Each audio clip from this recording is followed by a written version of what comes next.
Okay, let's unpack this. We are looking at a text today that is, well, it's arguably one of the most famous passages in Western history. Oh, absolutely. It's everywhere. It's on wall calendars, it's cross-stitched onto pillows, it's quoted in speeches. You've definitely heard phrases like, the meek shall inherit the earth, or blessed are the peacemakers. It is culturally ubiquitous, for sure. But that familiarity is, I think, a bit of a trap. How so? We hear the rhythm of the words. It's almost poetic, soothing. Yeah, And we stop hearing the shock of the meaning. exactly, becomes background noise. And that is our mission for this deep dive. We're looking at the gospel reading for this coming Sunday, February 1st, 2026. The fourth Sunday in Ordinary Time. Right. And the text is Matthew chapter 5, verses 1 through 12a.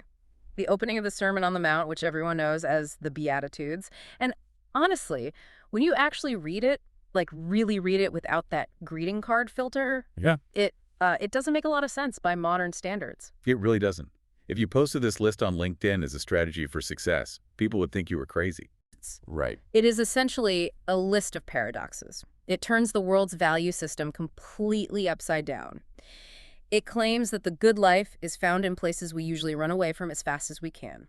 Mourning, poverty, and persecution. Which is a tough sell, Oh, especially since we are reading this on February 1st.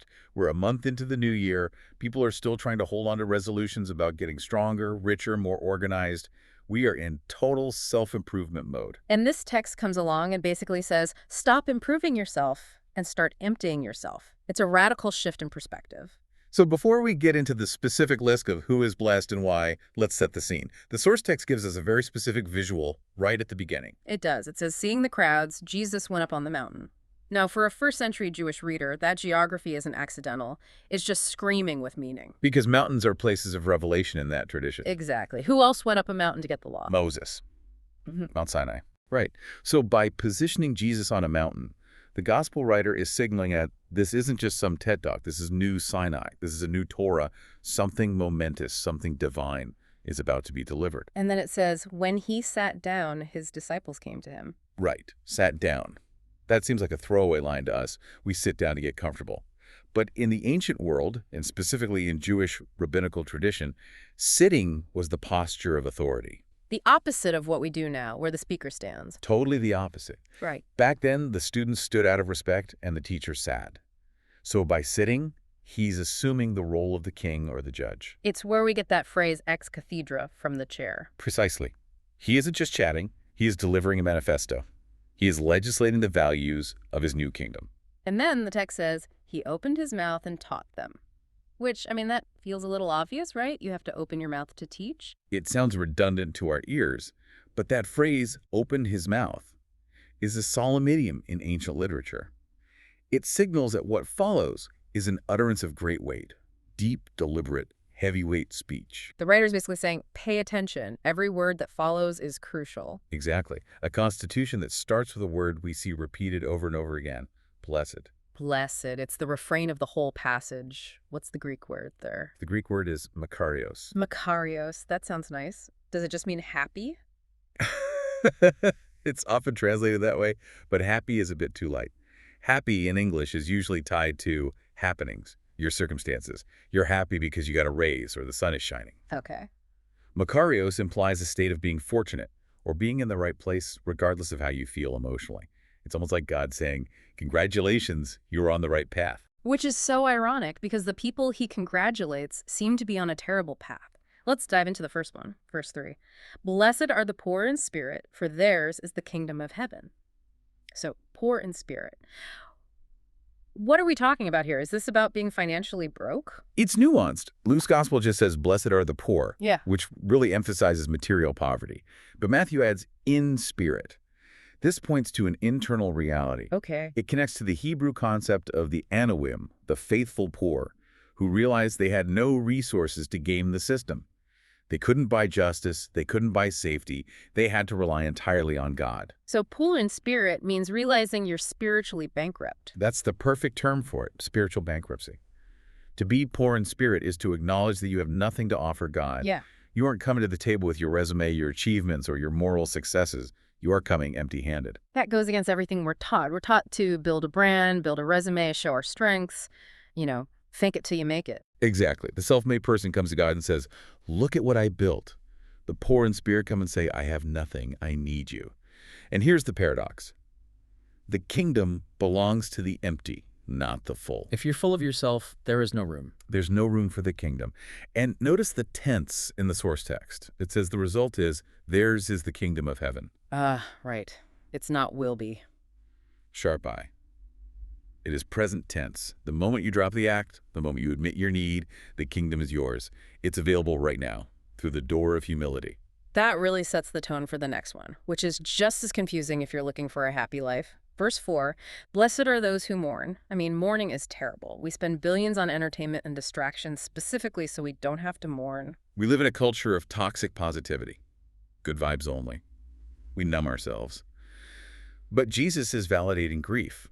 And I don't think this is just about losing a loved one, though it includes that. This is a prophetic mourning. What do you mean by that, prophetic mourning? It means looking at the state of the world, the injustice, the violence, the corruption, or even the sin in your own life, and just letting it break your heart. Those who mourn aren't cynical. They aren't detached. They haven't hardened their hearts to survive. Exactly. They are still soft enough to be wounded by the brokenness of things. So is the blessing in the sadness itself? The blessing is in the result, for they shall be comforted. And the logic here is profound. You cannot receive divine comfort if you're in denial. If you pretend the wound isn't there, you block the medicine. That makes perfect sense. You have to admit the wound to get the cure. Only those who face the darkness get to experience the light of that comfort. Precisely. If you numb the pain, you also numb the joy that comes after it. Okay, let's go to verse 5. Blessed are the meek. Now, I have to stop you here because meek usually gets such a bad rap. We think of a doormat, someone who can't stand up for themselves. Weak. That is a linguistic tragedy, honestly. Growl. We have completely ruined that word. In the classical Greek context, the word used here, praus, was actually used in the military world. It described a war horse. A war horse. That is the opposite of weak. A war horse is terrifying. Right. A war horse has massive muscle and power. It can crush a skull with a hoof. But it is meek when it is disciplined and responsive to the rider's slightest touch. So meekness isn't the absence of strength. It's power under control. That's exactly. It's the refusal to use coercion, manipulation, or violence to get your way, even if you have the power to do so. It's the sword that stays in the sheath. And look at the payoff in the text. For they shall inherit the earth. Which is the ultimate irony, right? Yeah. Usually the people who inherit the earth, the ones who own the land and run the countries, are the conquerors, the Caesars, the Napoleons, the aggressive corporate raiders. Right. The history of the world is usually written by the people who took the land by force. But Jesus is flipping the script. He's saying that in this new kingdom, the aggressive who grasp at power eventually lose it. Empires fall. But the meek, those who trust God rather than their own force, they are the ones left standing in the end. And inherit is such an interesting word there, too. You don't fight for an inheritance. You receive it because of who you are, who your father is. That's a brilliant observation. You fight for a conquest, you receive an inheritance. It's a gift, not a prize you snatched. I love that. Okay, so let's look at the next one. We've had these sort of empty states: poor, mourning, meek. Now, verse 6 shifts to this active desire.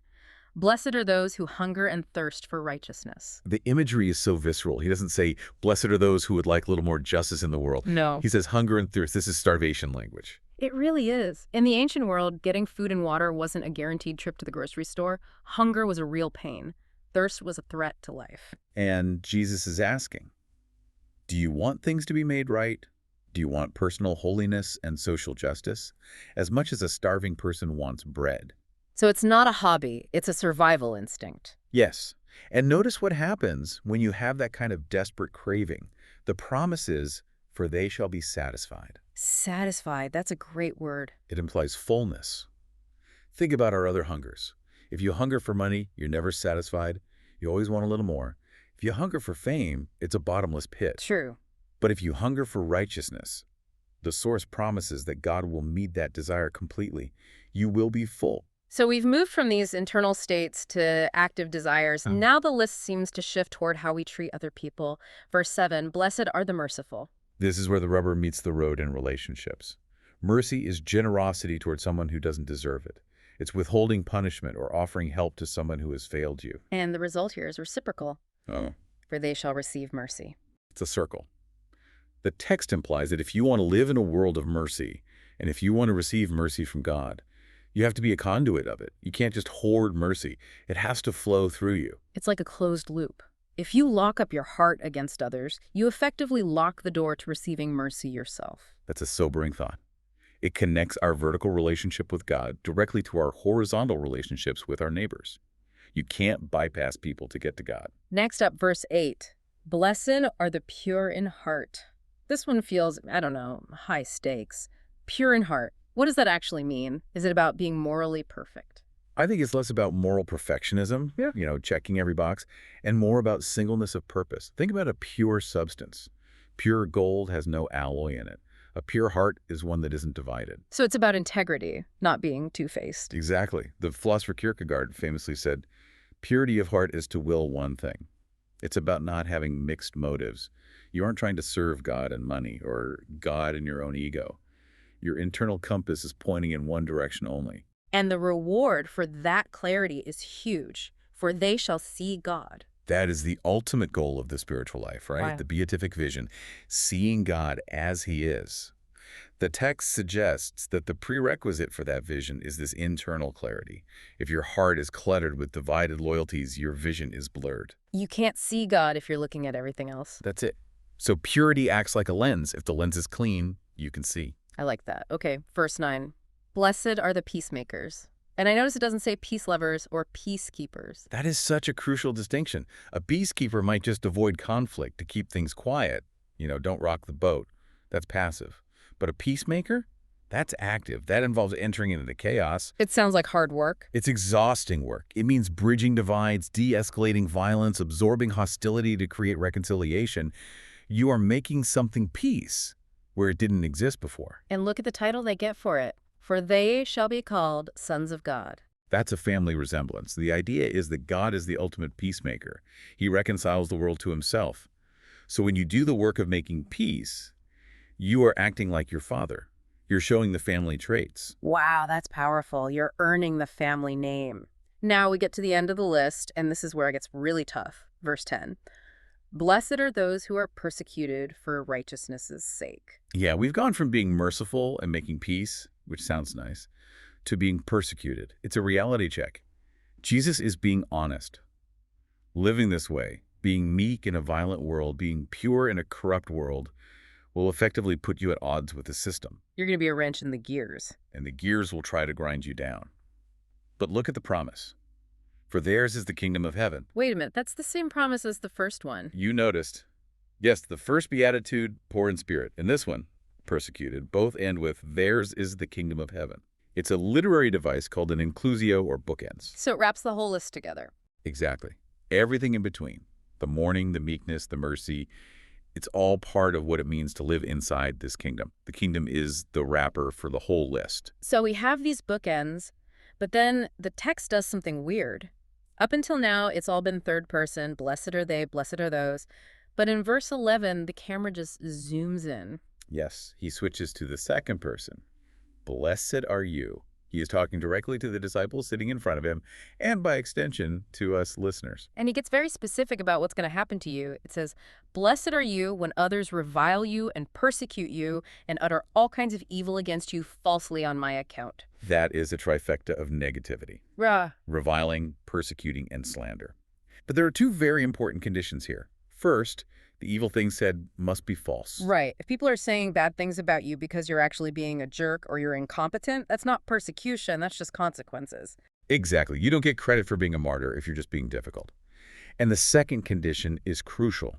On my account, this isn't just suffering for suffering's sake. It is suffering specifically because of your alignment with Jesus and his values. The cost of discipleship. That's it. And the response he prescribes is baffling. Verse 12, rejoice and be glad, not endure it, not grin and bear it. Rejoice. It's so radically counterintuitive. When people lie about you and attack you, your instinct is to defend yourself, to get angry or to despair. Jesus says throw a party. Right. Why? I mean, how is that psychologically even possible? Because of the context he gives. For your reward is great in heaven. He is asking the listener to zoom out. If you only look at the immediate moment, persecution is a disaster. But if you look at the eternal timeline, it's evidence that you are on the right side of history, God's history. So the joy doesn't come from the pain itself. It comes from knowing what the pain implies about your future. Correct. It's an investment with a delayed but guaranteed return. And he adds that historical note. For so they persecuted the prophets who were before you. Which puts you in good company. You're standing in the line of Elijah and Jeremiah. Exactly. It validates that you are doing the work of God, because the world treats you the same way it treated God's messengers in the past. This whole list, it really is a paradox. I mean, think about what we've just covered. We're told that emptiness leads to the kingdom, sadness leads to comfort, not fighting back leads to owning the earth.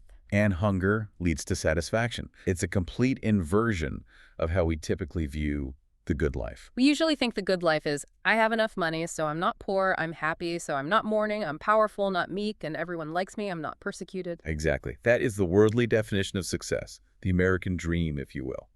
And Jesus sits down on this mountain and says, no, that's not it. The kingdom of God is found in the exact opposite direction. It forces you to rethink everything, especially since we are reading this on the fourth Sunday in ordinary time. The holiday season is over. The hype is gone.